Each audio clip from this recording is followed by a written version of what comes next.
Thanks for joining us on our comic book coffee break. I'm Nick Gunning. And I'm Eric Mickles, known online as Dusk vs. Tweak. Eric, today I'm drinking Caribou. Get it? It's kind of a pun.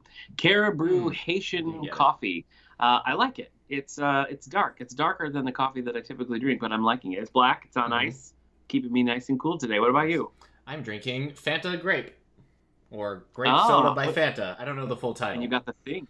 You represent the thing mug. Again, right-handed, so when I hold my coffee mug, you just see the fist clobbering you. Oh, sure. But you want to... Yeah, if I'm left-handed. Should I be drinking with my left hand more? To become more ambidextrous? Whatever you like. Yeah. Do you have, is it a full set? Do you have an Invisible Woman cup and a Reed No, Richards this is part of the Wolverine, Hulk, Spider-Man cup set. Oh, okay. Interesting. Yeah. I was so into that run they did of the thing, and I want to say 2013. It was like 8 issues or something. And I just was really liking it. I subscribed to it and like read all the single issues, and then I canceled it and I just got switched to the regular Fantastic Four line, and I was not about that. But those, like, whatever it is, 8 issues, it's collected in a trade. Right. A lot of fun. I liked it a lot. Anyway, this is my Houghton College mug. It's our alma mater. Mm-hmm. I like this mug. I like it a lot. It's got a cool design, a little silver bottom there, blue ring. Anyway. What was the next thing? I always take the next thing. You know what's funny, too? I always have to read the part of the script where it says, I'm Eric Mickles, known online as Dust vs. Tweak. I won't remember, you know, but I always do read it. This show is brought to you by the Radio Meanwhile Network. You can find more about this show and others like it at our network's website, radiomeanwhile.com. Other shows on the network include 9021 Here We Go, a 90210 rewatch podcast hosted by a 9021 expert and a 9021 novice. A little behind the scenes here. We just recorded the most recent episode moments ago. You're fresh off the recording mic onto a new recording mic. And just listen, this was a doozy. Season 3 of 90210, I'm telling you what, they amp things up. But you got to listen in for that. We've also got 3 Nice Things, where we force ourselves to say 3 nice things about a movie with a bad and often earned reputation. Radio 64, featuring video game music remix radio, and previously on X-Men, the podcast that looks back on X-Men comics, movies, shows, characters, and more. Getting ready for a Storm Spotlight. Getting ready for the Storm Spotlight. As we record. Yeah, there's like 1 or 2 issues I might read before then. The Storm has this issue, I don't remember if it's Asgardian, but she has like this, like, she becomes like a Viking warrior character, and it like actually kind of sticks in weird ways. Like she has a hammer called Storm Chaser. I don't care about that stuff at all, especially when it comes to Storm. So can't promise that's going to be a focus on that episode at all. Okay, but yeah, excited to talk about Storm. I mean, we're already in it, but let's talk comic books. Let's do it. Yeah, let's do it. Do you want to talk real quick? Because I feel like it's gonna. I don't know. It feels like it's gonna affect some of our opinions on other stuff, but like this whole DC thing is kind of cray. Yes. Yeah, I know. I mean, we're not like a comic book news site, but it feels like I mean, the DC comics I will be talking about, I've been reading on the DC Universe app. Yeah. Same as you for the most part, right? It's exclusively. Right. Yeah, I mean, I'm hardcore on this app. I pre-ordered. I should have got an image for this. Hold on, I'll find one for you. Okay, before it came out. Yeah, I mean, like you're saying, I mean, we don't know anything. We don't know like news about this, but just the way it affects us personally with all the changes going on at DC Comics. Listen, I've been paranoid about the future of this app for a long, long time, especially when HBO Max popped up and it was like Doom Patrol's going to HBO Max and all these other things. Harley Quinn's both seasons went to HBO Max. Green Lantern is gonna premiere there. Yeah. So Stargirl is now not, it's just going CW and a lot of stuff going on. But the thing is, I've never really cared about the streaming service like side of it. I only really care about the comics. Right. And so like that's my main concern. I feel like I need to start like just downing all of the DC comics on the app I can, because I really don't know, what it's gonna look like in the coming months. Right. Yeah, I'm nervous about it. I am nervous about it. Well, it all kind of stemmed from there being a whole lot of layoffs from coming out of DC, from Warner Brothers, dictated by the AT&T side because of the merger and everything. So it looks like Jim Lee is in more of a he's in a different position. But not really the comic side. Their DC Direct toy line is gone. The DC Universe app, as we've been seeing, is on its way out. All the content, all the digital media content is going over there. But Jim Lee was talking, he did say it seems like he thinks there's still going to be a place for the comics and everything, so it might start looking more like the Marvel Unlimited app. What that means for pricing and the DCU app in general, who knows?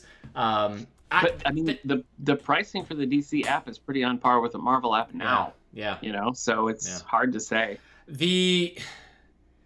There was kind of a gross... Jim Lee kind of made like a gross statement saying, like, why would AT&T want to get rid of comics? Of course, DC Comics is still going to be putting out comics because besides they do a lot of things, a lot of great things, including becoming like a mine of stories and characters to use in other forms of media. So, like, he makes it sound like the only reason DC would still put out comics is because that would give them stuff to do for the other platforms, which is just kind of gross. Because, like, I don't know, I like the superhero movies and everything, but like I don't read them thinking like, oh, now, it's just like you don't want comics that are just being made just so they can be turned into movies later. I guess you want to read them because they're a different medium. It felt gross.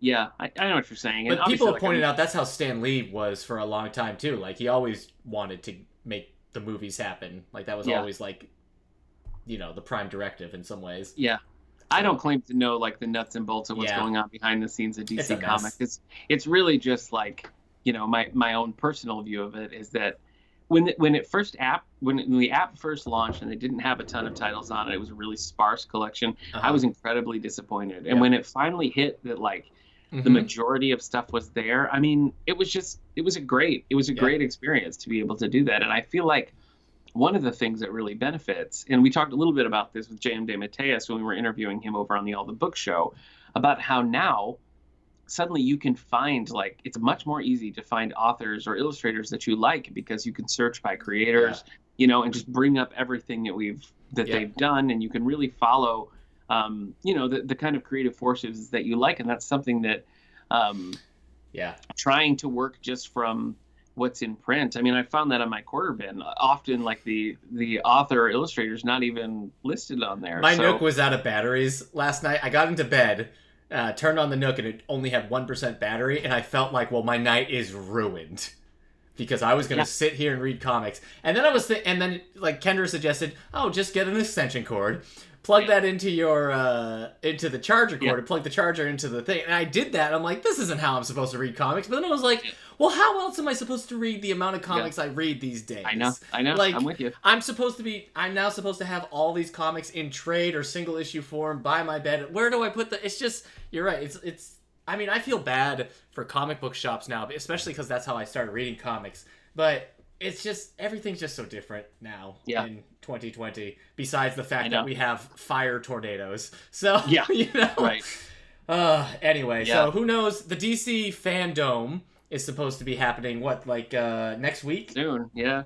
Yeah, next week is supposed to happen. It's a 24-hour event. I'm sure I'd be shocked if they don't say anything about the future of the DCU app there. Yeah. So, we'll see. I honestly, I mean, I'm probably in the minority, but I just wouldn't care at all if all of the streaming side of it just went away and it was just a comic book archive. Yeah, that's my preferred situation.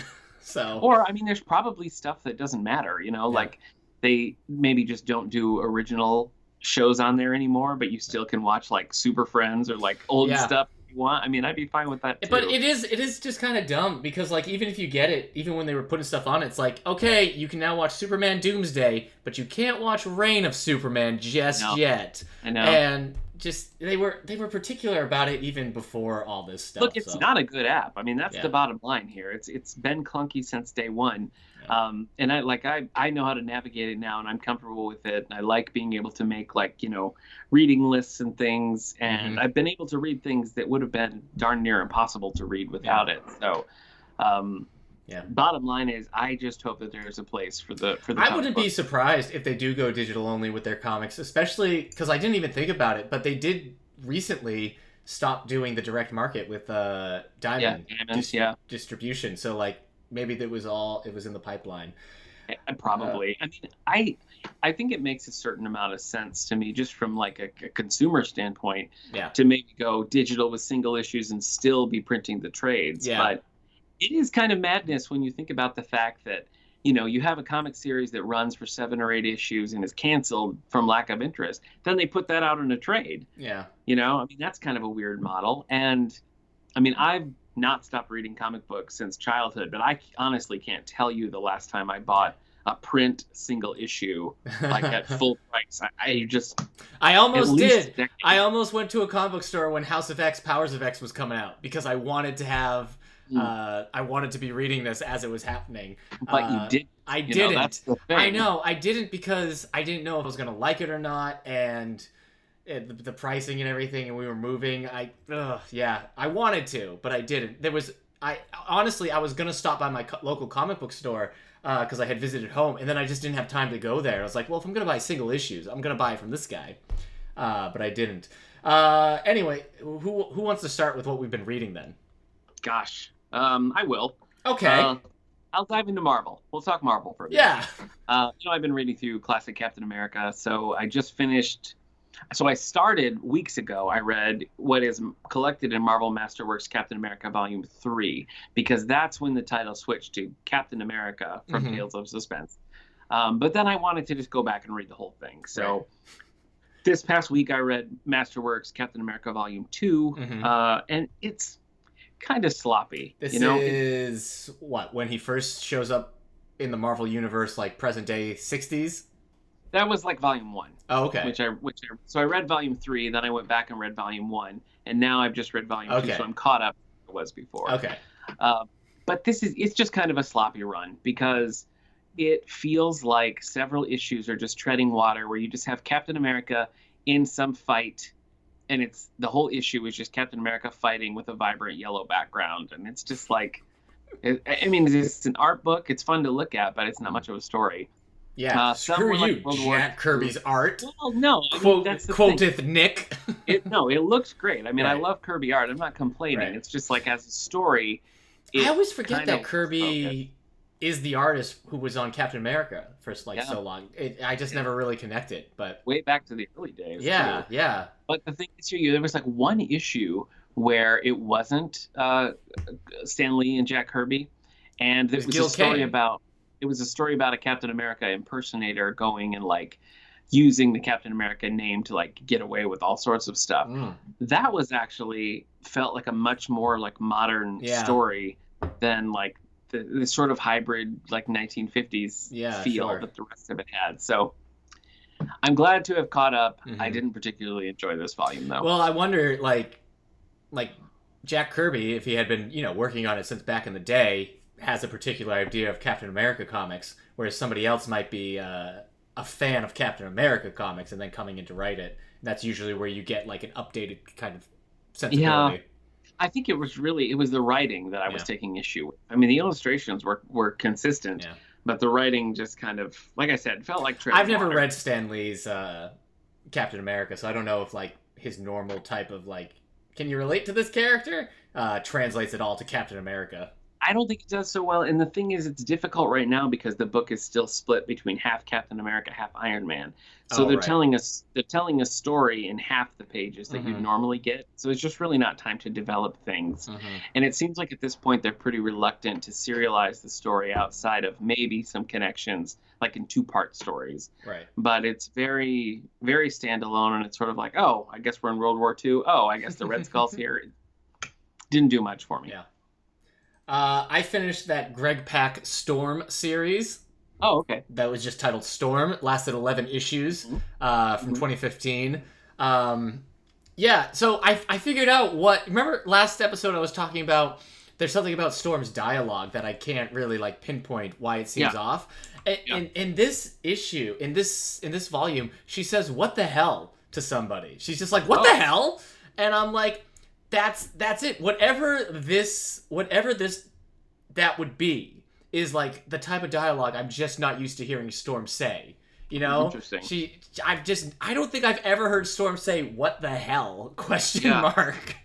It's, and I still can't really like define it, but like there's just something about that, like that kind of phrase that I just don't normally hear out of Storm. Period. So I'm not saying it's like necessarily a bad thing. It was just, when she said that, I'm like, have I ever heard Storm say like, "What the hell?" Or like if Storm was like, "Dude, get off," I wouldn't. I mean, it'd just be so different.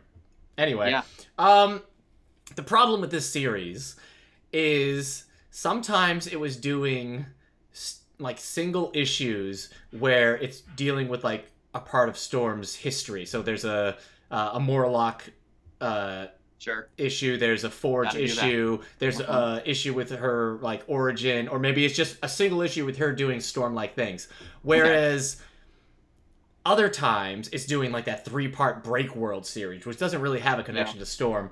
And also there's it like the last couple of stories in this are trying to deal with her role as a teacher and certain characters. One character I completely forgot about. They're like, remember this character from this? I was like, I don't. It's just some kid who I think is dead but has power. I can't remember this kid. Anyway, it ends, and it's not really like... It just doesn't seem like the series had any like long-term goals. Yeah. So like if this had been 1 volume, 6 issues, each issue dealing like that, because like in this volume there was also an issue that had her and Gambit on like a heist, which also plays into their history and her times as a pickpocket and everything. Like that stuff was fun. But yeah, whenever it tries to do like a 3-part story or a 2-part story, it just feels like it doesn't really know exactly what it's trying to do as a series overall. As a Storm, as like reading Storm stories is still good, but as like a series overall, it's hard to be like, this series will be dealing with this, because sometimes it's a Storm solo back history thing, and other times it's not so much. So yeah, I don't know. I think Greg Pak is very hit and miss with me. But yeah, I still think this is a good like Storm recommendation. If you need a Storm series, that her 2015 series is pretty good. Especially, I mean, if you haven't read anything Storm, you won't care or about the Break World stuff. So that will just be like reading anything else. So But yeah, I mean, the art has been good throughout. She's had some cool uses of powers. One time, she created like a wind bubble in the air and then used that wind bubble to go underwater and like hang out underwater, and I was like, I don't think so. But for the most part, her powers were pretty well used. Okay. All right. But yeah, the wind bubble scene, I was like, come, how is she directing that wind bubble now? So anyway, but yeah, it was good stuff. It just, in terms of like reading this for the Storm Spotlight we're going to be doing on previously on X-Men, there wasn't like it wasn't necessary reading for that. I don't think. There wasn't anything new to say about even those past things. So how much we talk about it is up in the air. What else have you been reading? Well, with DC, and I feel like this, even though it's old, might need a spoiler warning because so many things happen in this. But I'm going to talk about Green Arrow, Black Canary, Volume 1, The Wedding Album. Yeah, okay. So put the spoilers tag up. But where does this fall in? Because you said that. I'm like, why is he reading this? Well, I had, back when we were doing the Green Arrow Spotlight for the All the Book Show, I read all the old Mike Grell stuff, and I read like everything right up to the Green Arrow, Black Canary series right here. And once we did that episode, I kind of stopped. So we're just going back to where I left off in the Green Arrow story. So much is going on here. Like the characters have just gotten married, and then in the previous volume, which is like, I can't remember what it's called, but it collects mostly the Wedding Album and the Black Canary solo like mini series. As the wedding happens, Green Arrow like goes to attack the Black Canary and she kills him, and so that's I know. So that's where this starts. What? Green Arrow, yes, Green Arrow is like dead, and like Batman, everyone has done all these tests on the body, and they're like, no, this is definitely Green Arrow. We do not know why he would attack you, but you just have to accept it. But Dinah is convinced like this cannot possibly have been Oliver. Like there's no way. And finally, Batman is kind of like, you know what? I can't square this in my mind either. I think you're right. Let's figure this out. It turns out to be a shapeshifter who was the body. And they're trying to figure out like who would do this because Black Canary was not attacked again. There's no reason like why this would happen. So this is the spoilers? Yeah. Yeah. And it finally kind of gets in their head that it must be the Amazons who have been making some overtures to Black Canary, wanting her to come in and like train a new group of Amazons. They want her to just kind of relinquish man's world and come and live as an Amazon.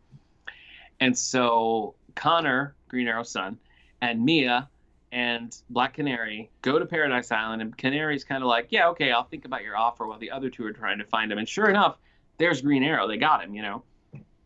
And so they're trying to escape. They're trying to do this whole thing. They eventually get out. Like, lots of stuff happens. And as they're leaving, Connor is shot. And so, like, then it's this whole, like, oh my gosh. Like, so now they get back, and Hal uses the ring to try to heal Connor, and he's brain dead. And so they're going on a quest to like figure out who shot Connor and what's going on. So it was just like this.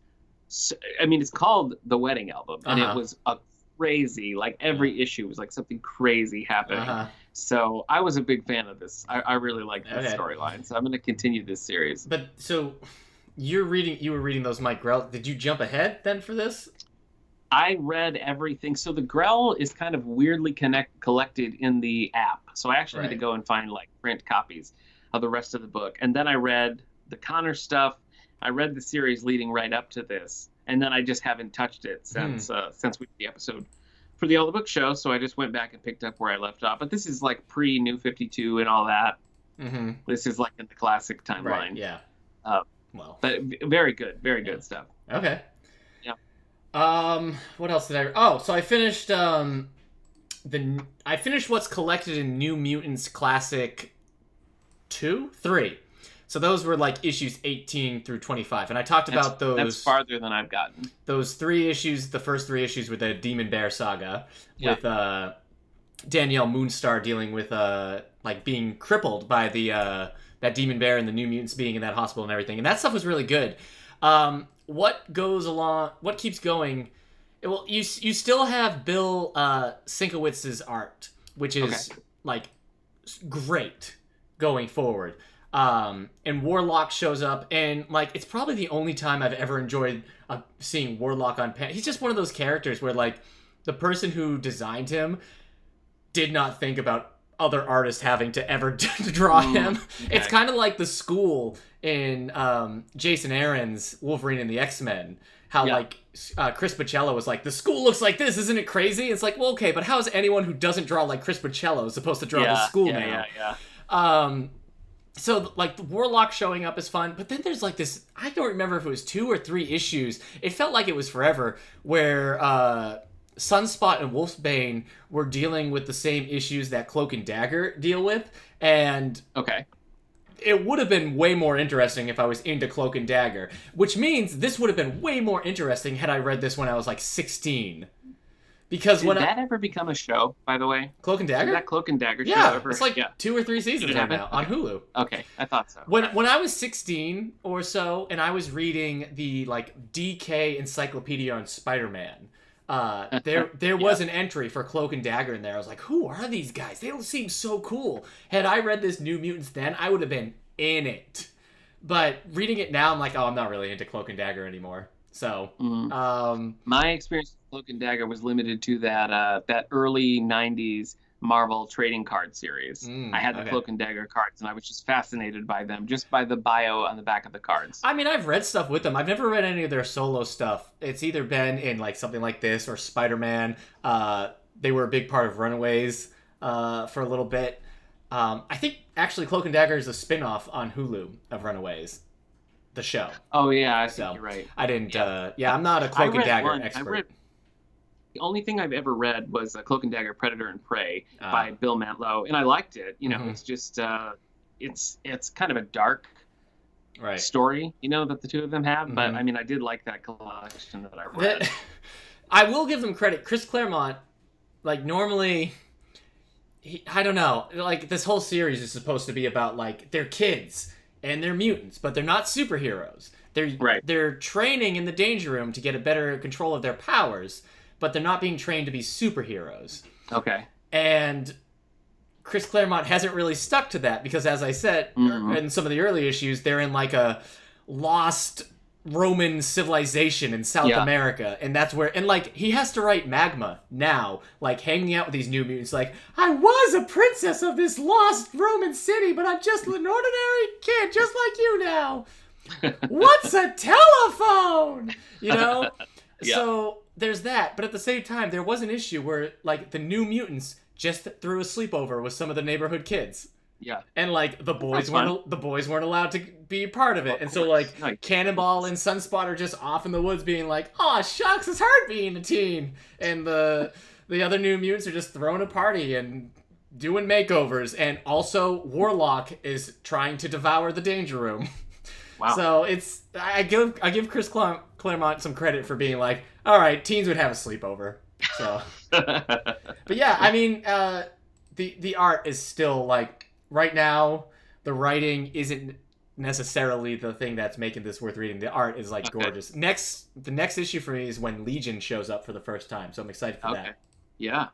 What else have you been reading? Another show that I haven't watched, by the way. I've watched the first season, but now I have to put it on hold for Previously on X-Men. You do, yeah. Mm-hmm. You don't want to get too far ahead. That's a show I think we'll do recaps of the season because it moves very slowly.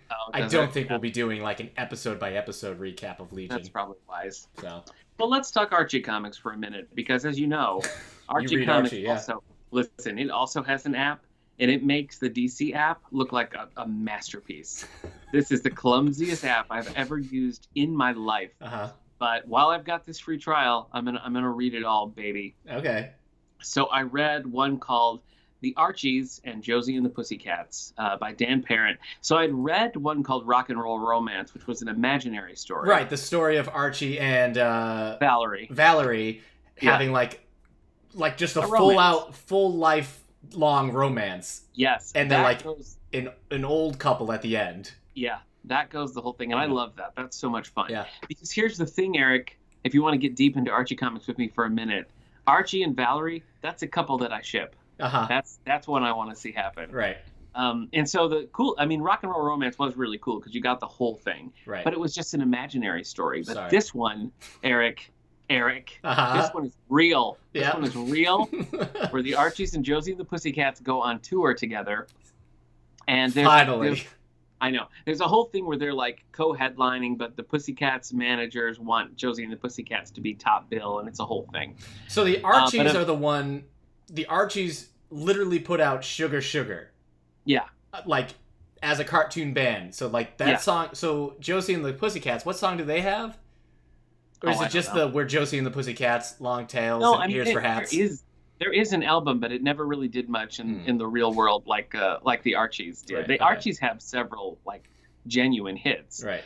But anywho, Archie and Valerie start What a writing strange era. I know I keep interrupting, but what a strange era where like you would have a band, like a cartoon band as a cartoon that you could watch, and then like music. Like, were they trying to do that with Jabba Jaw? Were they like, oh, we gotta make this popular enough that like music comes out? The Archies had a lot of the same people behind them as the Monkees did. Right. And what happened with the Monkees, was the Monkees were like, forget this. We're a real band. See you later. They were like, that's never going to happen again. So the Archies is strictly a cartoon. That's part of the thing. All right. Continue that. I'm sorry. Yes. Archie and Valerie are writing songs together, and it's clearly they're kind of falling for each other. And, Betty and Veronica and Archie, like, none of them are exclusive. Like, they date now and then, but nothing goes on. Sure. But Archie and Valerie decide that they're going to kind of keep it secret until after the tour is over. Then the tour ends, and Josie and the Pussycats get this, like, European tour gig. Nice. And so they have to do, like, a distance thing. Aww. But Alexander Cabot, who's the Josie and the Pussycats manager, tries to kind of break Archie and Valerie up because they don't want it to drag Josie and the Pussycats down. Is this a Star is Born situation? Yes, pretty much. So that's kind of the gist of the second half of this. Like, can Archie and Valerie like stay together with all this stuff going on? I gotta say, I liked it, and I wish that Archie was more serialized because I want to read Volume 2 where Archie and Valerie are still a thing. Yeah, if only there were more Archie comics out there.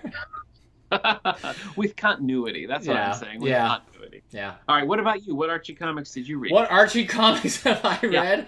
I read the Archie comic called Suicide Squad. Don't put it past them to do an Archie meets Suicide Squad, sure. There's already a Harley and Ivy. There's already a So this aliens, was Suicide Squad Volume 2, The Nightshade Odyssey, which this doesn't tell me the actual issues there. Too bad. I can't tell you what they were then. I read them on my app. So the DC app is is a little inconsistent about something that I like about it. And that I was reading this, and then I turned the page in the regular Suicide Squad series to go to the next issue, and it threw up the special that I was supposed to read next, continuity-wise, which I appreciated. Right. But then when it came to a Justice League International crossover, I had to go look for the Justice League International issues separately. And I was like, well, I shouldn't complain because that was a nice thing, but like, why is it sometimes and not the other? Unlike the Marvel app, which puts like things like annuals and specials as their own separate which is title, very annoying. Yes, it's a huge pain. Yeah, they do have reading list on the Marvel Unlimited app. Yeah, and they will put that stuff in, but it has to be something that's on the reading list. Exactly. So yeah, but DC will do that within a title, but if it's something that's outside of a title, they won't. But I've got to say, I am impressed that if like for example, that Superboy series with like 90s Superboy.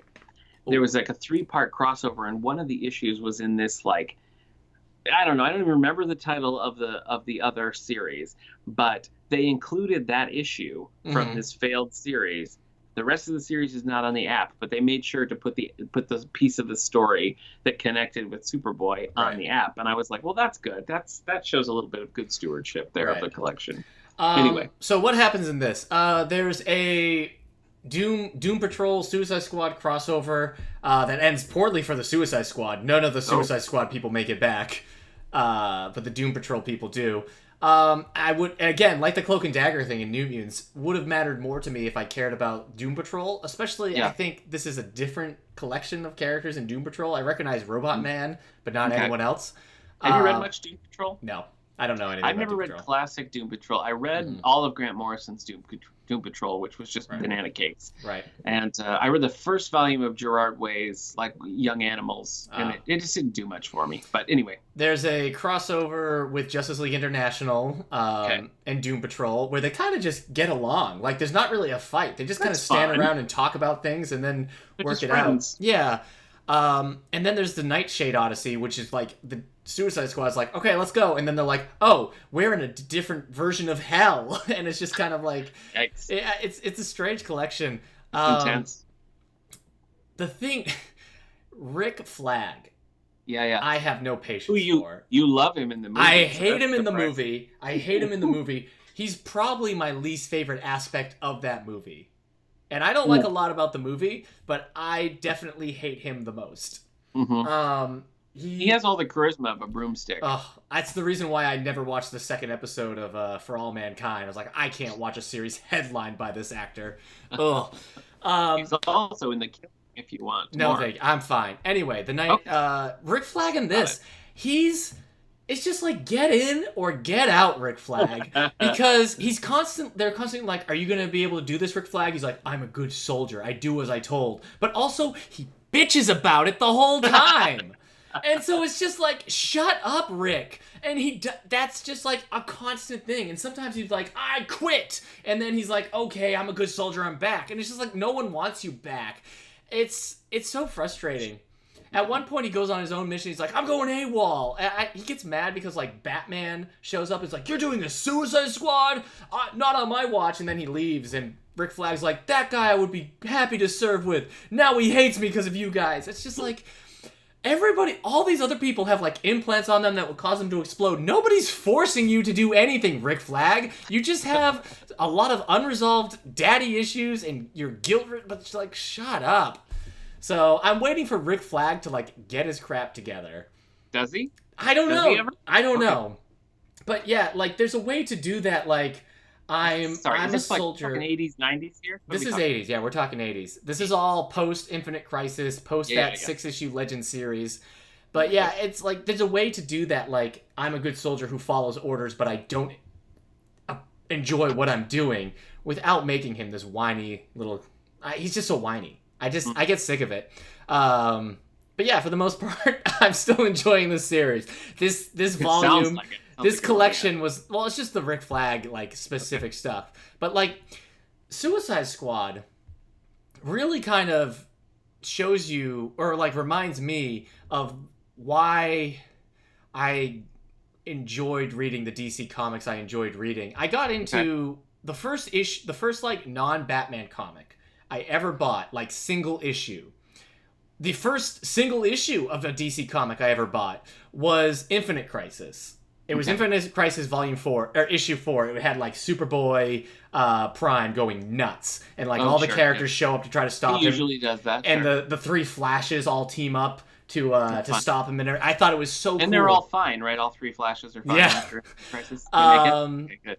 And so I was reading that, and like then I got the DC Encyclopedia, and it just reminded me of like how rich, but also how like just like how much history is in the DC universe, to the point where like there are characters who might show up one time in like 1962 and you'll never see them again, and then in like 1997 somebody will like, you know what was a character in that one panel, this guy, let's throw him in. Like real, it's just like these like crazy C or D listers who are just like they have like these crazy concepts, but they just it feels like those types of characters are in there 10 times more than like a Marvel comic. You know what I mean? It just feels like you could just pull out a hat and you'd get somebody you've never read before way more often than with Marvel. And especially like after Infinite Crisis, after Crisis of Infinite Earths, like DC just has like this crazy collection of characters and history and everything that I think is the thing that was lost with New 52. So, and like legacy heroes, because it's like they're dealing with legacy characters and everything. So anyway, I've just been reminded of that while reading this and the stuff with DC Comics going on right now. So what about you? Well, I read one that you gave 5 stars to, so let's talk about Spider-Man Ends of the Earth by Dan Slott. Oh, yeah.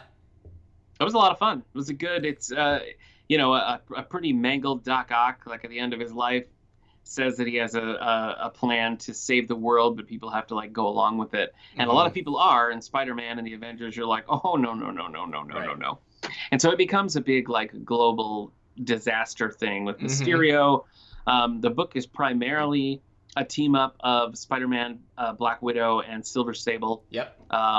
Just trying to stop Doc Ock from destroying the world. Basically, he's going down and he wants to take the world with him. A lot of dark stuff revolving around Rhino in this story. Dark stuff going on with Doc Ock. Like a pretty like creepy, like you said, end of his life design of him now, where he's like he's just in a pod. Like that. I didn't like that. But he's still got the arms. But yeah, there's some cool stuff in here. I mean, the fight between them and Sandman in the desert was fun. Does he fight the Avengers? He fights the Avengers in this, right? He has to deal with like Red Hulk and that Avengers and everything.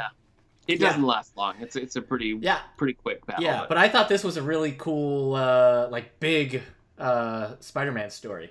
Well, I love that Spider-Man has a new suit in this, which I think is super cool. Like he's got a special suit just for this. I always like Silver Sable too. Like, but I've never sat down and read like I'm gonna read a Silver Sable story. Yeah, same. But I always like when she shows up. She showed up for an episode or two of that Neil Patrick Harris MTV Spider-Man series, which also stars Ian Ziering from 90210 as Harry Osborn.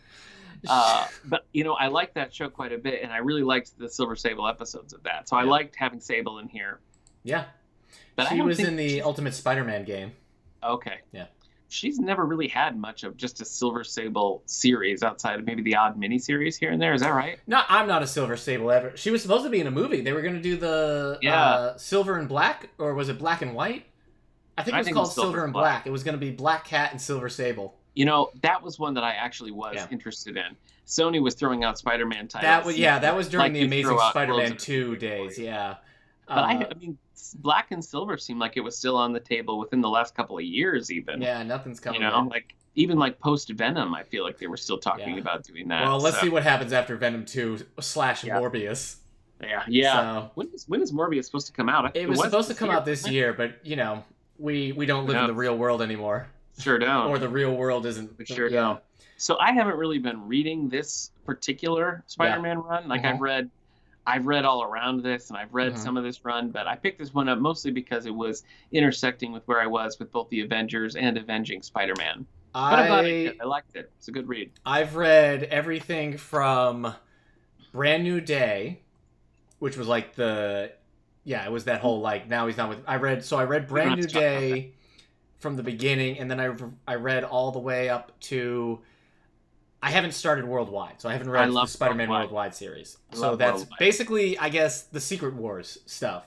Okay. So I have some Spider-Man to catch up on, but yeah, I read most of all this run. Okay. DC-wise, I also read Jonah Hex. What is it? Volume 6, I think. Okay. It was Volume 6, which collects like issues 30 through 35, I think. This is a series that I had read in trade paperback a while ago, back in like 2012. Yeah. I was getting them from Interlibrary Loan and really enjoying it because there's very little like long-term stories in these. Every now and then they'll do a couple of arcs, but a lot of them are just like single issue, one and done stories about Jonah Hex being a terrible person in a gritty DC West. And I've liked it, and depending on who the artist is, it can be a little bit grittier than normal. But Jonah Hex, he's just not a good guy. No, he's not. But can I make a confession to you? What? I don't completely hate that Jonah Hex movie with Josh Brolin. I've never seen it. Yeah. I mean, it's not good. I think it's on the docket for Three Nice Things. I wouldn't say it's like a good movie, but it was fun, and it's always fun when Jonah Hex shows up on Legends of Tomorrow as well. But I don't think I've ever really sat down and read a Jonah Hex book, though he does show up in that John Ostrander's The Kents. Okay, right. That would make sense. This would be Jimmy Oh boy, I've never been able. Palmiotti. Yeah, Jimmy Palmiotti and Justin Gray. I really like Palmiotti's Starfire run. Yeah, he has a lot of pretty distinct runs. But the two of them are working on this. So it's just been very consistent throughout this. So it's been a series I've enjoyed. And I was like, oh, now that I've got the DC app at the moment, I have to go back to this. So a lot of fun, those comics. Like Jonah Hex has never become like a favorite like DC character of mine, like John Constantine or Guy Gardner became the more I read them. But I just like. You should read Red Lanterns, by the way. Yeah, I thought about that. I don't know. I have to look to see where I am in my Green Lantern reading. I think it was like I read something right after Jeff Johns left, and I was like, oh, I don't know how to get all the other surrounding stuff around it. Yeah. So, but if anybody, I mean, this is totally out of continuity stuff. So if you just want like cool comic book westerns, really, there's like zero DC superhero stuff in this. I can't remember a time a DC. I don't even think there's any supernatural aspects in this. It's never like I don't think I've ever seen an issue where he fights like zombies or vampires or anything. It's just kind of gritty western stories with Jonah Hex. So do you remember? I don't remember what movie it was attached to. There was a Jonah Hex like short on one of the DC animated ones where Thomas Jane did the voice and Linda Hamilton was in it. Do you remember what the movie was? I don't, but that was a pretty good. It was dark. It was very dark. Yeah, well, that's good short. That short is pretty much like what this series is. So, not your Josh Brolin movie. Which is, I'm not saying it's good. I'm just saying, there's stuff there to enjoy. Okay. Yeah. So, this is one of the DC comics I'm reading on the app right now. It was Batman Under the Red Hood, by the way. Oh, where the Jonah Hex was attached to. Let's stick with Spider-Man for a minute. I mentioned Avenging Spider-Man. I read the next volume of that, which was The Good, the Green, and the Ugly. Yeah, so, it has some She-Hulk in there. It does have some She-Hulk in it. And this was kind of like one issue from this era was an epilogue to the Ends of the Earth stuff. One was tying in with that Hulk Daredevil, or not Hulk, Punisher Daredevil Spider-Man team up. Right. So the collection is actually like kind of a scattered all the issues that are around those other events. So there was a really fun She-Hulk team up, which was probably the highlight of the book. Then we had a few issues with Captain Marvel, and this it like predates that new Better, Faster, Stronger Captain Marvel comic that came out, but it's set like after issue 1 of that, so it's kind of weird. And then finally it was a Deadpool Spider-Man team up of 2 issues, which is actually pretty cool. I still haven't read the Deadpool Spider-Man team up book. think maybe I've only read the first volume, but I really liked this team up with the two of them here, where Deadpool tricks Spider-Man into breaking someone out of jail for him, and the person he's breaking out of jail is is hypnotizing Spider-Man and the other characters. So like a lot of stuff's going on, but it was pretty funny. I liked that quite a bit. So it was a solid entry here for Avenging Spider-Man. I am a fan of She-Hulk. So yeah, it was a good one. I got a few more. You got some left? Yeah, I got some more left. It was a productive week for this guy. I'll tell you why. Yeah. I read Usagi Yojimbo volume 28 via Hoopla. What's that one called? This one is called Red Scorpion. So Hoopla being the library app that kind of works like Netflix. So though unfortunately 28 was the last one they had on there, so I have to find a way to read volume 29. But yeah, love Hoopla's nice. So I'm gonna mention something else that I've read next after this. I read it on Overdrive, which is another library app where you can check out digital books and keep them there. And the same thing, they return themselves when their due dates are there and everything. Mm-hmm. But Hoopla does things so you can read a comic book, whereas I had to just hold my my Nook horizontal the whole time when reading a comic book on Overdrive, because there'd be splash pages and the Overdrive just didn't react to it at all. Oh, I see. So Hoopla, I think they knew going in they wanted to do more of that digital stuff. Not sure, but anyways. Can I ask you a question? Are you legitimately still using the Overdrive app? Libby. I've been using it on the Libby app. Yes. Libby sorry. App. Okay. Yeah, I get confused with that stuff. Well, I know the older app was much worse for comics than the newer Libby app. So I just was curious. No, it was fine once I realized what was the issue. So yes, but Hoopla, if you have a library card, check out to see if your library has access to Hoopla, because there's so much comics on there. But yeah, I read Usagi Yojimbo volume 28, Red Scorpion. What issues are these? This is issues 132 and 138, or through 138.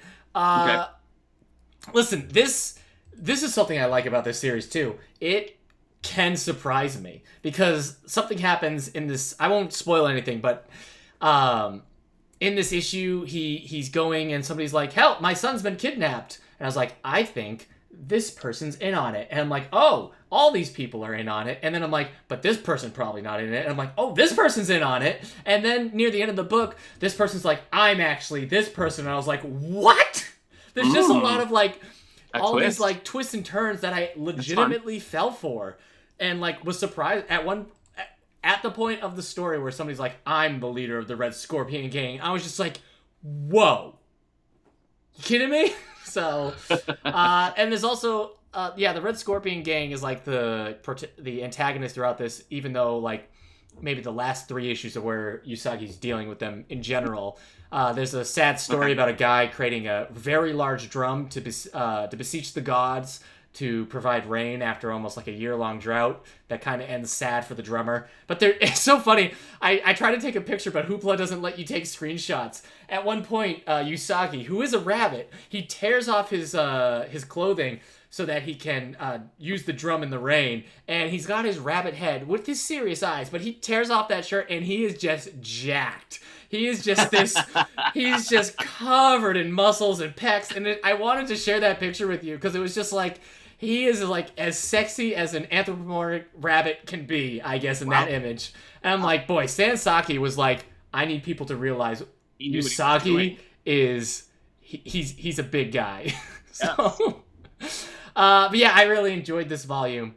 So I got to find a way to get volume 29 in my hands. I can get it on Comixology for $10, but I don't really like paying for my digital copies at full price. Yeah. So, yeah. That's kind of a hard, even in print, that's kind of a hard one. Kendra was like, why don't you just buy the next volume? I'm like, you want me to start buying my physical copies of Usagi Yojimbo at volume 29? That's disgusting. I did buy the first 4 volumes one time, but I ended up buying them as the library and putting them in the collection because I'm like, I like these, but how many, like, it would be so much better if, like, some kid came to the YA graphic collection, saw volume 1 of Usagi Yojimbo, and that started it. So, but yeah, Usagi Yojimbo is definitely one of those series I would like to own the whole thing one day. I just don't. Ambitious. That's the thing. Like, there's 33 volumes, and now he just started a new series. So, like, how do I begin? Yeah. So That's the question. they've been putting them out in big volumes, but oh man. Anyway, Usagi Yojimbo, always good. Okay. What else you got? Well, let me see. You know what? I'm going to talk about Star Trek: The Next Generation Ghosts. So here's the thing. Star Trek: The Next Generation. I'm switching mug to tumbler now. Okay, that's fine. Yeah, I need more water. Has never worked in comic book form as far as I've read. And I don't think You know who should do it? Who? Bendis. Oh. Brian Michael Bendis' stinking talking head pages where everybody's saying opinions or thoughts on the same thing, and it's just 20 panels on one page. That's what should be happening in a next-gen comic. Yeah. There's just not a lot. Like, Michael Jan Friedman wrote one called The Star Lost, and that was like... That one I enjoyed, but everything else has not managed to, like, crack 3 stars. Okay. Because it's just not... It's not an action-packed show. You know, it's a very like cerebral. Yeah. The characters are all. I mean, that's just. Yeah, unless it's a Borg issue or a Q issue. Yeah, it's just gonna be people being like, well, yes, they might be a bit primitive to our eyes, but weren't humans a bit primitive to Vulcan's eyes? And la la. Yes. So have you heard this Bach piece I've been saving for a special occasion? It doesn't lend itself to that kind of storytelling. Yeah. So Picard is so inconsistent sometimes too. That's true. So this one's by Xander Cannon as the author on this, and it's about I don't know this group of aliens, and it is a Picard piece, you know, where Picard has this like mental connection to this race of aliens, and sure, it just doesn't work. It's just not interesting. It's like it's so wordy. Yeah. I don't know. I was disappointed. Years ago now, at this point it's been years, I bought, or I did one of those like humble bundles of, and it was a bundle of Star Trek comics, and I've enjoyed a lot of them, but it just, the next gen stuff's not working for me. So I did read that after years of having not reading it, and you know, it like I said, it wasn't really working. Yeah, I went to Humble Bundle to see if what they've got. They got a Star Trek Adventures RPG on there right now. That's fun. So you could play the Star Trek that's another one. It's like, I'd imagine that the tabletop role-playing game of like next gen is just all role-playing. I can't imagine it's like, all right, get ready to roll because we're going to be dealing with a lot of next gen combat. I know. So it's all like, but if we give these people the dilithium, then what of their neighboring planet? You know, like that's the whole game right there. Yeah. What about you? What else you got? All right. So the comic I was reading on Libby, your local library, the library you work at, the part of the STL system, has a whole bunch of Black Hammer right now. They do. Yeah. I got some also from. I ended up finding that like all the trade paperbacks of Black Hammer between the two libraries, I just have access to them all right now. I noticed a Justice League crossover. There is a Justice League crossover I haven't read yet. I guess you can read it wherever you want. So I had to go find a reading list on what I'm supposed to read next, because this is one of my problems with Black Hammer, is that when I read the first 2 volumes, I was like, this is cool. It's kind of like a dark Astro City by way of Alan Moore, like these characters who are stand-in for like well-known characters, like, oh, this is obviously a Captain Marvel, this is obviously a Martian Manhunter kind of thing. Okay. You get that. They're trapped in this world. They're trapped in like a Pleasantville kind of situation. Okay. But they're sad stories. Like one of the characters is like when she says her magic word, she turns into a young girl who has the powers that are akin to like Captain Marvel. But she ages in her real life, so she's like a 60-year-old woman or something. And if she says the magic word, she goes back to being that. When there was this big battle with this anti-god, and that's what sent them into this Pleasantville-like situation. But that means she's stuck as this young girl now, even though she's 60 and cynical and everything. Yeah. So, like, I'm really into that story. But there's all these side stories. Yeah. And it just seems to defeat the purpose of what was so cool about the original Black Hammer. Where that just seemed like it was going to be this cool story that was using superhero archetypes to tell, like, a darker, different type of story that I didn't think was, like... it's like everybody and their mother has created like the archetype replacement. You know, I've got my own version of Superman, of Batman, and all that stuff. So like that wasn't the selling point. It was just like these kind of sad stories that were being told in there. But Jeff Lemire has just been like, you know what everybody really cared about with Black Hammer? The world building. So there's all this other stuff. I haven't really enjoyed anything. I read Sherlock Frankenstein and the Legion of Evil, which is the story of one of the characters that was lost. So this is Black Hammer connected. This is all Black Hammer connected. Yeah, this is in the world of Black Hammer. But this is all the stuff that's happening in the world that has saw the heroes that were lost. So they're like, oh, they were lost all this time. So we're dealing with one of those characters' daughter, looking to figure out what happened, and she goes to talk to Sherlock Frankenstein and everything. And it's just nothing really happens in this. I had previously read the Quantum Age. I think it was Tales from the Quantum Age or something. Here it is, The Quantum Age by Jeff Lemire, which was telling like stories of the future, and nobody had found them yet. And that didn't do anything for me either. Nothing in this series has done it for me when it leaves that main series. But I feel like I have to read it because I remember in the Quantum Age, somebody's like, I think I found a way to get them back or something. And I'm like, I just want to read the main Black Hammer series. So I don't know. Because I'm a completist, I'm have to read all this stuff, but I feel like it was a mistake of Jeff Lemire to overcomplicate what was just kind of like a cool idea in the first place.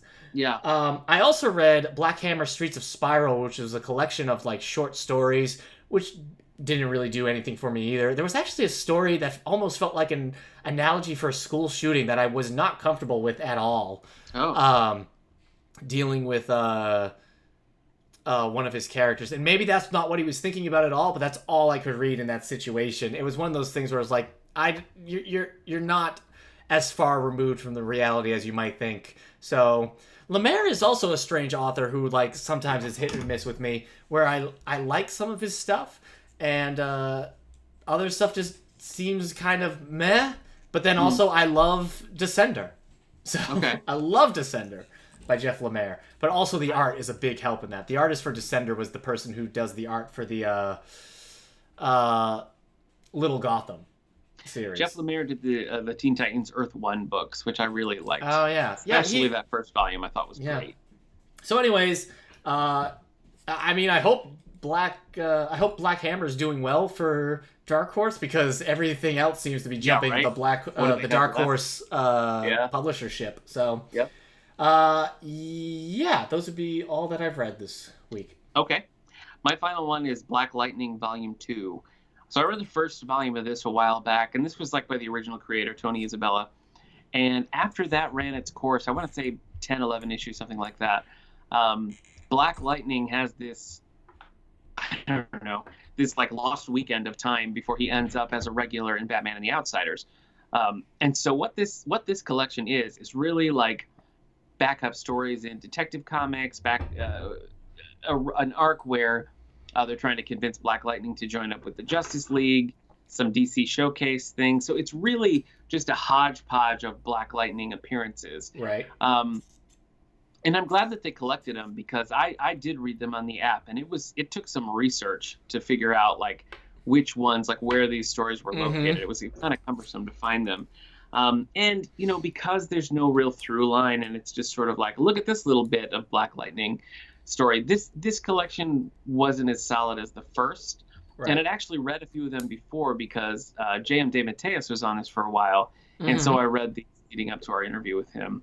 So I enjoyed them. I liked the character. This is not a particularly good showcase for him, and I'm probably going to go on to Batman and the Outsiders, because that's where the Black Lightning saga picks up next. But, you know, if you're a fan of the characters, I think these are pretty necessary readings, because it's right after the initial debut, and it's kind of what he's doing before he picks up Batman and the Outsiders. So worth the read, not a particularly great batch of stories. Finally, I want to mention that I watched the Superman serial from 1948. So this is starring Kirk Alyn, first actor to play Superman in live action. Noelle Neal as Lois Lane, a role she would go on to play again opposite George Reeves after Phyllis Coates left the series in the first season. So I'd always intended to watch these. I loved the Batman serials from back in the day. And this was pretty fun. I watched this with my son. I wasn't sure how he was gonna handle it. He's 6, Right. but he was actually pretty into it. The episodes are short, 15, 20 minutes each, and they do a pretty good job of it. The villain is a character named the Spider Woman, and I thought for 1948 to have a woman villain and not make a big deal of it. It's not like, oh, she's a woman. It's like the villain just happened to be a woman, and I thought that was pretty cool. And how they get around the special effects of it is whenever Superman is doing something super, like flying or scooping Lois up or something, it transitions to animation. Oh, so fun. when Superman goes to fly, they just replace it with an animated image, and it's oddly effective. I think it's much better than what they do with the George Reeves series, where he's just like laying on a table with his arms out. That was pretty hokey. Yeah. But I think the animation worked pretty well. I don't know if I've ever seen this. But I hadn't before either. And there's 2 of them. There's this, and then a few years later, they did Atom Man versus Superman, which actually has Lex Luthor in it as well. So planning to watch that. These were put out on a DVD together, but oddly, Atom Man versus Superman is not on the DC app. Okay. The first one is, so it's kind of strange. But yeah, Kirk Allen. I might have. There's not, like, see, the cover I have has him, like, bending bars, and I feel like I recognize this face. I think I watched the George Reeves one as a kid, but I feel like maybe I've seen this as well. I don't know. It was pretty good. I still think like the Batman serial, Batman and Robin, like Batman versus the Wizard, I think is a better serial. But Kirk Allen was Superman here, again in Atom Man versus Superman, and then he also starred in the adaptation of the Black Hawk comics for DC Comics. They did a serial of Black Hawk, which he was the lead in that as well. Right. Not a fan of Noelle Neal as Lois Lane, which is, probably for aficionados of the classics, it's probably blasphemy, but I just don't like her take on the character, either in this serial or when she takes over with the George Reeves things. Just not a fan. What year is this? But yeah, this was 1948. Okay. The Krypton stuff was actually pretty good. Like my son who again is 6. The Krypton stuff in the George Reeves is so stupid. Yeah, it is. That whole, just their play, and like he's like, come over here to see my chart, and he just pulls down a chart on a piece of paper, and then the line that always sticks with me in the George Reeves one is the origin episode where the rocket lands and the Kents find it. The rocket explodes, and Martha is just like, look, the rocket, it's gone, and Jonathan Kent is just like it was never there. Yeah. Superman versus the Mole Men, which was the first full-length theatrical film, is pretty decent. All right. I think that holds up. That first season of that show is pretty good. Yeah. But Kirk Allen also would go on. He did a cameo with Noelle Neal as Sam Lane in the Christopher Reeve Superman movie. Aww. When you see when like teenage Clark is jumping the train tracks and you see Lois in the train with her parents, it's Kirk Allen and Noelle Neal as Sam Lane. Yeah. And, isn't that a cutscene? Like, isn't that you have to get the full version to see it?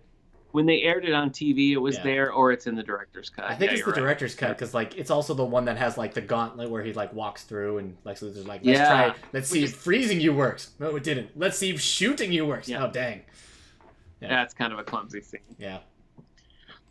What do you got? Are you doing Batman comics today, or are you? I don't know. We've gone pretty long. The cards will go pretty quickly.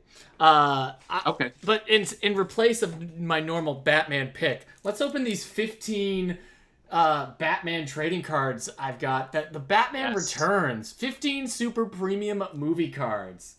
Super premium. You got me these for my birthday, unopened. So last episode we opened up the X-Force cards, which was fun. Yeah. So these are Batman Returns, which Nick knows, but I don't think I've said here, is my favorite of the old Batman movies. Actually, and probably my top 3 Batman movies in general. So I love Batman Returns as even a standalone film. I think it's just this really weird story, and Tim Burton just goes full Burton on it. All right, so I've got 15. Oh wow, these are actually really cool now that I'm looking at it. So they've got this. They've got this nice silver corner. Corner here, in the corner. So this one has Batman swooping in. I think this is the scene where he's swooping in because he just got framed, maybe? Let's see. Yep. Yeah, it doesn't say. I think he just got framed from killing the Snow Queen. Okay. But on the back, you've got him and Pfeiffer holding each other in the dance scene at the party. I love that. Which is a great scene. I had a McDonald's cup. I had a McDonald's cup with that on it. I loved it. Next up Keen is that movie, just perfect together.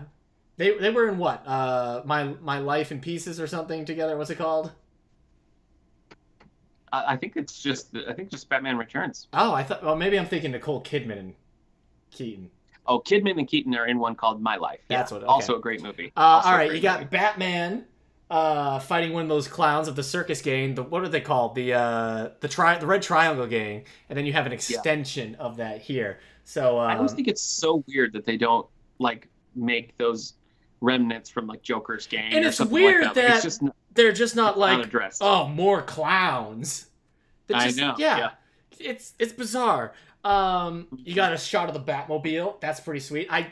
It doesn't seem practical. No. But the Tim Burton Batmobile is such a cool design. Oh, it is. So, Batman Returns. The toy came with a plastic shell that you put over top of it, so it'd be like the Cocoon version. So cool. Catwoman unmasked, ready to kill Max Schreck, at the end of Batman Returns. So Michelle Pfeiffer giving it her all in this. Yeah. I love this. I love this movie. Got to see it in theaters when they re-released all the Batman movies in theaters again. Yeah, that was a lot of fun. Time. All right, so fun. Penguin just escaped. This is a weird shot because Penguin jumps in the water, but they freeze framed it here so you can see Penguin is this mid jump? They're quick, pause right there. So that's a bit strange. And on the back, weird. Just them again, just those people. Okay. So that's when you could believe that a politician would be shunned by the crowd if they heard horrible things on tape being spoken about them. So we got Max Schreck here, Christopher Walken, who gives a grade A performance in Batman Returns. Yep. Bruce, too much power. Shame on you. No such thing. Love that. Oh, you forgot to do the O. I don't do the O with that one, but yeah. It's because this is where Penguins has captured him in Batman Returns. I love at the end when Bruce Wayne unmasked himself and he's like, Bruce Wayne, why you dressed like Batman? But that also has your favorite scene where it's like, shut up, you're going to jail. Yeah, that is probably my favorite line of Batman ever. Penguin running for mayor, and then Penguin with his or it's not Penguin. Who has his umbrella in this? Batman Returns director Tim Burton. Oh, well, that's Tim Burton. Of course, I didn't recognize his face. I couldn't tell you what he looks like. Without the hair, it's hard to. Oh, Michelle Pfeiffer and Max Schreck again. So okay. And then on this one, Batman. Very nice. Yes. The Batman Returns suit. And on the back it's Max Schreck in his costume be like, oh, no one told you it was a costume party. Too bad. Oh there it is. Yeah, thank you. There's Thanks for bringing that in for me. I appreciate it. So some of the pathos here, does Penguin actually care about his family? He's finding out that his parents have been are gone and that he'll never be able to reconcile with them. More Penguin in that onesie suit that I think a lot of people find really gross. Wow. It is everybody. But kept Danny DeVito warm in these scenes where everybody was freezing. So I think this is the scene where he's like, oh, maybe not. No, Shrek's is in the back. So this is where he's like, I'm not what's his name? I'm not Oswald Cobblepot. I'm the Penguin. The Batmobile being driven when it's been controlled by the Penguin. So a fun scene. That scene always stuck with me. Is really cool. I think that's a kind of a thing with the Penguin in comics and other adaptations that he'll take over the Batmobile. There's the Penguin running for mayor and there's a Penguin taking over the Batmobile. Yeah. What the heck? Oh, it's the baby penguin in a basket heading down in the tunnels. Very sad. Cute. But it has a really, like, a creepy version of the Batman theme playing in the background. Penguin with his flame umbrella. So a lot of fun with the umbrellas in that. Tim Burton had fun with that. Oh, I got a duplicate. Darn it, Batman series. No. It's the it's it's the same one of him running for mayor with Tim Burton on the back. You hate when this happens because they got numbers on the back. I mean, this is number 89. 30 years for this back, and it's a double. Yep, finally. None of them say like 89 of this, so I'm not sure because the X-Force one I got 10 of 90. So who knows? Wow. But yeah, man. Yeah. I've got some Jurassic Park movie cards over there, but they don't have like this cool silver emblem on the back. Like it's all reflective and everything. The Lois and Clark set that I have is pretty choice. Yeah. If you were to get me the Batman movie trading cards, Returns is the way to go. Such a dark film though to think that like you're like, here kid, have some Batman Batman images on a trading card form. Oh, great! I got the one where Penguin has the black bile coming out of his mouth, and he's about to fall into the sewer water. Oh, sweet! It always cracked me up that the action figure of the Penguin for Batman Returns looked nothing like Danny DeVito. It was just a repaint of the old like early '80s Kenner figure. Sure. Where he's just like tuxedoed and everything, but it's just black instead. I just thought that was funny. I remember there was a fake commercial somebody had done on YouTube of action figures for the Dark Knight, and it was like they were setting a toy on fire and a Harvey Dent on fire. He's like, "Oh no, my hubris!" And Batman is just like, "I'm the existential force that's gonna stop your nihilism, Joker." So toys.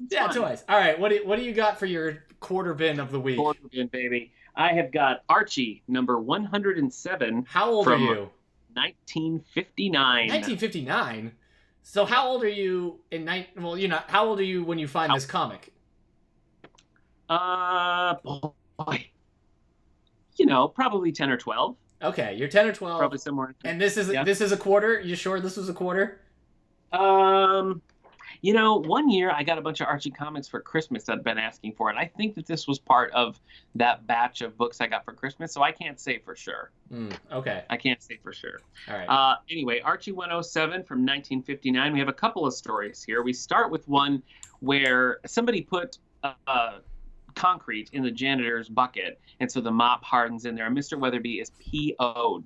So he tells the gang they have to confess or they're all going to be in trouble. They have to point out who did it. Right. And so they hatched this scheme where it was Archie who did it. It was Archie who did it, but everybody else is going to rat him out, thinking that Mr. Weatherby will be so sad that all of his friends ratted out on him that he'll go easy on Archie, which works. He's like, how dare you rat on your friend? And so they're like, now he's mad at the people who ratted him out. And so they decide to do the work of the janitor. And in the end, Mr. Weatherby can't really punish any of them, so they get away with it. Right. Pretty good, huh? The next story is called Take a Chance. Well, okay, hold on. Is Archie normally the one who would do something like this? I actually was kind of surprised that it was Archie who did that, to be honest. But yeah. Okay. 1959. Yeah. The next one, Archie, Reggie, and Betty are all doing a book sale to raise these funds, but Archie's too distracted by Veronica. He hasn't sold any. So Betty and Reggie team up, and they go to Veronica, and they're like, look, you got to tell him to sell these books, otherwise we're going to not get the money that we need. And so she does. And Archie just throws himself into it wholeheartedly and sells 1 million books. But they still fall short because while Archie was out there selling, all the other guys moved in on Veronica, and everybody else forgot to sell the books. And so in the end, Reggie and Betty have to get Archie to go back to Veronica so that all the other guys will sell, and now they're trapped in a vicious cycle. Mm-hmm. All right, then we have Wrong Ago. Archie is convincing the football coach to let him play in the game, even though he's tiny and has no athletic prowess. Yeah, sure. He's telling Jughead later that Archie's a 1959 Rudy. Yeah, there's a football dance, and he doesn't want Reggie, who's on the team, to be able to take Veronica to the dance. So he gets on the team to do that. His helmet and the gear are all way too big for him. Screw Betty in this issue, I guess. Forget Betty. But then, guess what? All the players get injured, and Archie has to go in. As all the players? Oh, my gosh. Yeah, well, no, I mean, there's enough are injured that Archie has to play. Otherwise, they don't have enough. So he goes out there. Helmet's too big. He can't see. He gets the ball, starts running in the wrong direction. So the other team starts blocking for Archie, and he scores the winning touchdown for the other team.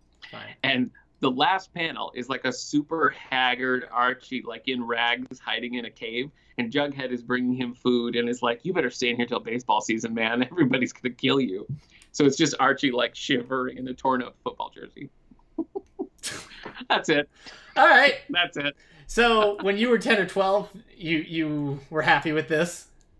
I thought it was funny now. Just the look of Archie like all in a cave in like tatters of a football jersey, like shaking while Jughead's bringing him food. Yeah, I thought that was funny. And you've said that there are just tons of Archie in your quarter bin, right? There's quite a lot. Yeah. There's quite a lot. It's not as fun as the others because it's always like closed. Right. But I do have a ton of single issues. There was a time when there was the whole like love showdown, and it was like he is going to definitively choose between Betty and Veronica, and I had to get all of those single issues. So I still have the love saga. If you ever want to know how it works out. Did it work out? Yep. But that's no. It's a curveball, and he chooses Cheryl Blossom. Oh. What the heck? Well, that's not gonna. He's got a thing for redheads. I guess apparently he does, but as I mentioned earlier, I'm Team Valerie all the way. So, right, you know, Archie and Valerie. All right, well that's my pick for the week. All right, sweet. Well, then that's the episode. That's the comic book coffee break. That's what we've been reading this weekend or this week. I only have dregs left in my coffee, so it's perfect timing. Yeah. So if you want to read what we've been reading, check out if you have a library card. And if you don't have a library card, a lot of libraries right now are letting you do digital library cards. Yeah. So that's how I got my local library card here. It's a digital library card, but it's giving me access to Hoopla and Overdrive/Libby, which means I've been reading a bunch of comics for free. I love it. Hey, speaking of, I've been wanting to read Jack Kirby's Devil Dinosaur. Do you want to read that with me? We can talk about it next Devil week. Dinosaur? I don't know. Yeah. Jack Kirby's? Okay. Yeah. I don't think I've read any Devil Dinosaur. I'll have to look. I guess it's on the Marvel app, isn't it? That's the original. Like Jack Kirby's is the original. I'll check it out. Don't worry. Oh, okay. All right. What do we got next? That's it. That's the show. So again, this show was brought to you by Radio Meanwhile Network, and you can find more about this show and other like it at our network's website, radiomeanwhile.com. And you can also find both Nick and I doing the All the Book Show podcast, which is the official podcast of the David A. Howe Public Library. And over there, we talk books. That's right. Also, we talk some comics every now and then, but we tried to move it over to here. That's right. We tried to spin all our comics talk off over to Comic Book Coffee Break. But you can find us on Twitter at All the Book Show or SoundCloud.com/AllTheBooks. Yeah. All right. Well, thanks everybody. I've been Eric Mickles. Dust vs. Tweak. Nick has been Nick. See you next time. Bye.